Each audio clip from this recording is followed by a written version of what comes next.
Conferencia General de la Iglesia de Dios presenta Palabra Fiel es esta, una serie de audios para que usted conozca o corrobore la doctrina de Dios enviada a través de su Hijo para salvación a todo aquel que en Él crea.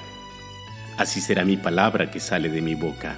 No volverá a mí vacía, antes hará lo que yo quiero y será prosperada en aquello para que la envíe. Sea usted bienvenido. A la amada Iglesia de Dios, paz a vosotros.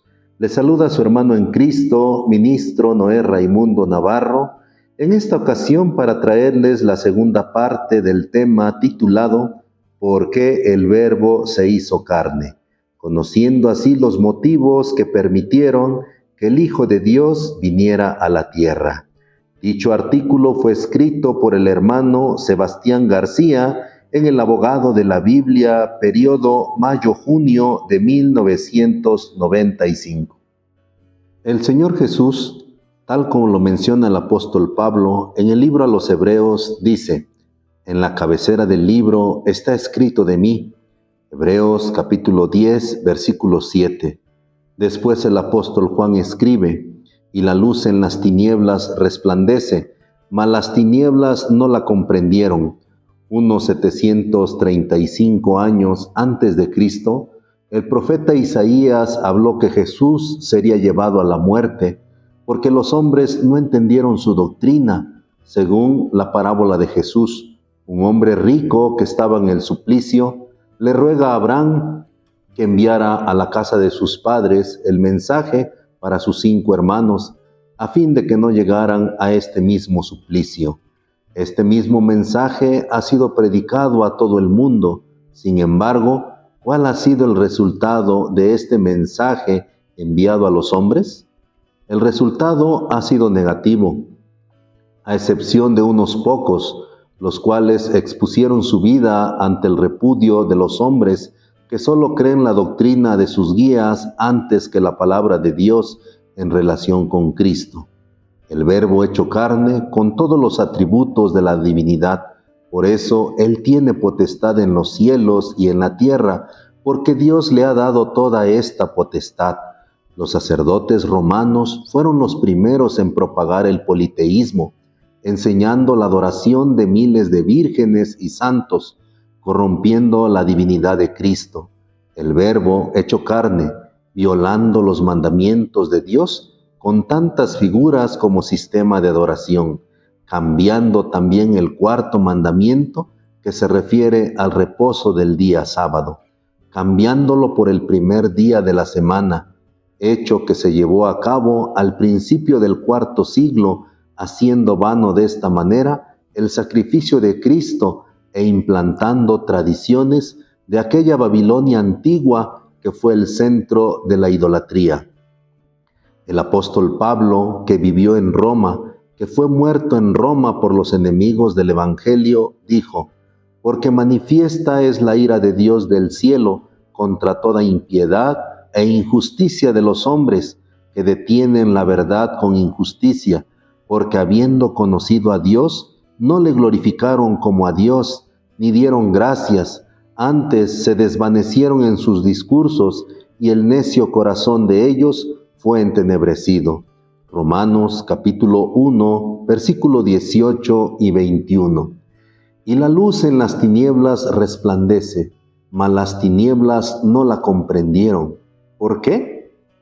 Porque sus corazones se entenebrecieron, detuvieron la verdad, quitaron la luz del Evangelio Santo para imponer sus propias doctrinas y hasta el nombre de Dios quitaron de su iglesia.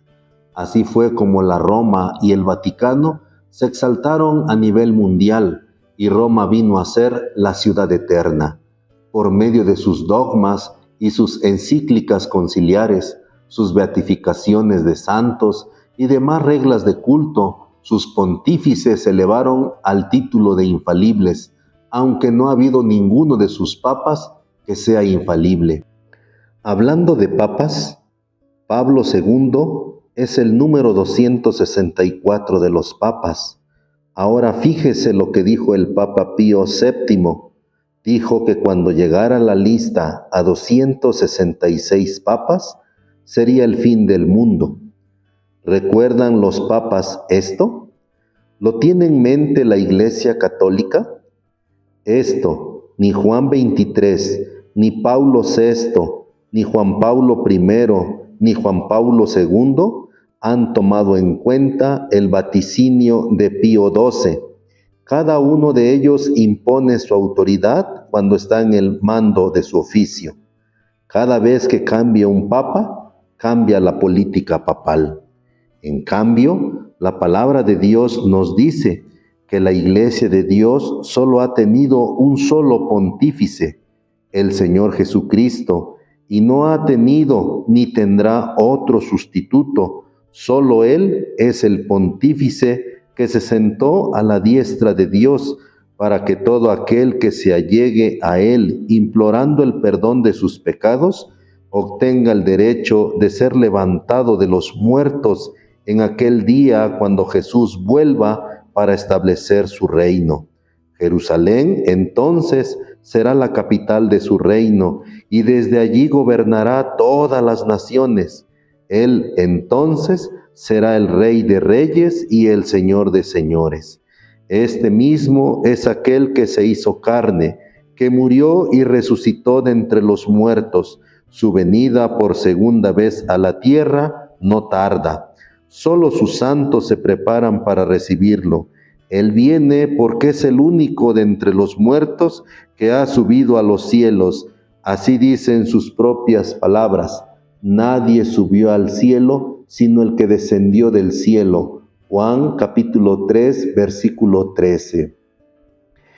El mismo que se hizo carne para enseñarnos a vivir la vida conforme a la voluntad de Dios. Él es el que da vida a toda carne.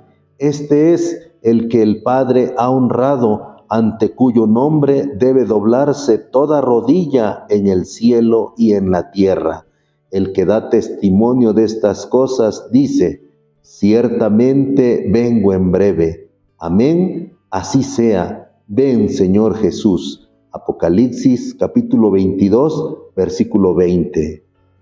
Hasta aquí hemos llegado al final del tema titulado ¿Por qué el Verbo se hizo carne? Dios les bendiga, amados hermanos, paz a vosotros.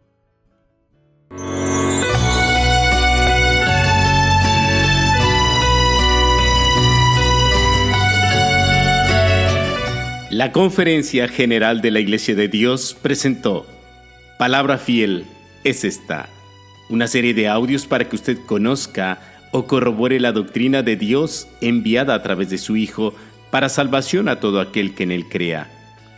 Así será mi palabra que sale de mi boca.